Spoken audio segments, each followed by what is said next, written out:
From 1900 to 1960, over 600 cartoon shorts featuring black characters were produced by some of Hollywood's greatest white animators and biggest film studios. These film shorts portrayed blacks in a racially derogatory and stereotypical manner as cannibals, coons, mammies, and step-and-fetch-it characters with exaggerated features and ignorant dialect. Well, shut my mouth. Where the tracks? Several of these racist cartoons were shown on television. As a result of the civil rights movement in the 1960s, the racial content of many of these cartoons were edited out, or the cartoons were pulled from television altogether. Notably, the censored 11, a group of Looney Tunes and Merry Melodies cartoons, were banned from broadcast because they were deemed to be too offensive for contemporary audiences. In the case of the censored 11, racist themes were so essential and so completely pervasive in the cartoons that no amounts of selective editing could ever make them acceptable for distribution.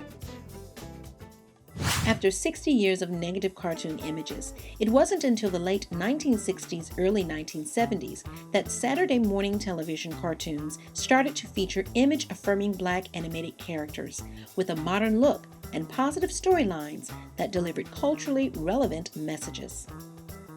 For the first time, black children saw cartoon characters that looked, talked, and acted more realistically like them, such as Fat Albert and the Cosby Kids, as well as more positive depictions of their favorite black music icons and sports heroes, like the Jackson 5, the Harlem Globetrotters, and Muhammad Ali in I Am the Greatest. For the first time, black children had cartoon role models who taught positive messages like family values, the importance of education, friendship, civic duty, personal responsibility, and sportsmanship. For the first time, cartoons like Josie and the Pussycats, Star Trek, and Kid Power featured strong female characters and multicultural casts. These cartoons not only changed the way that black kids saw themselves, but the way that white kids saw them as well. Also, for the first time, black people like Berry Gordy led development of animated television programming featuring black characters from concept through to art creation and production. This 1970s revolution in how black animation characters were developed and portrayed in Hollywood represents historic change and the ultimate manifestation of Dr. Martin Luther King's dream. For the first time, characters of all races lived, played, and worked together as equals. 50 years later, the legacy of these revolutionary cartoons has eclipsed the stereotypical images that came before and have paved the way for a new generation of black animation. Like the Proud Family, Little Bill, Static Shock, Fillmore, and Doc McStuffins.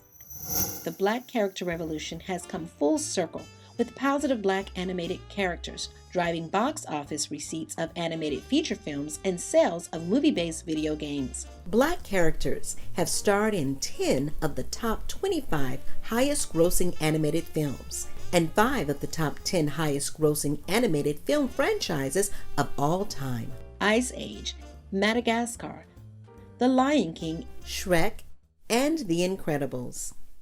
Queen Latifah, Chris Rock, Whoopi Goldberg, Eddie Murphy, and Samuel L. Jackson portray positive animal characters with a black attitude, which is a significant departure from the negative black animal character portrayals of the previous century.